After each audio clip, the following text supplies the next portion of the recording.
Sasa kwa kuwa pengine kuna eneo moja hatujalifanya vizuri kama serikali, kutokutambua kazi hii kubwa ambayo Watanzania kwa kupitia kodi zao wamefanya.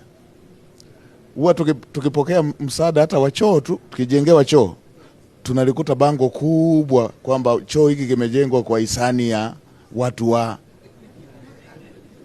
Sasa niwaelekeze Mamlaka ya Mapato Tanzania, inapofanyika miradi mikubwa kama huu na umejengwa kwa fedha za Watanzania, mradi mkubwa kama ule wa bandari bilioni 280 kwa fedha za Watanzania, mradi kama wa bwawa trilioni 6.5 kwa fedha za ndani, tena tukiwa tunaambiwa hatutaweza na tukaweza, kwa mradi mkubwa kama wa daraja la Kigongo Busisi, wawe wanaweka bango kubwa hivyo hivyo kwamba mradi huu umejengwa kwa fedha za Watanzania.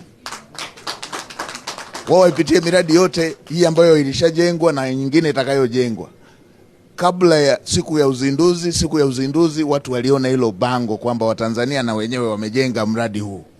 Watanzania wameweka CT scan mikoa yote. Watanzania wameweka MRI. Watanzania wanaondoa hospitali za zamani zilizokuwa zimechoka na wamejenga hospitali mpya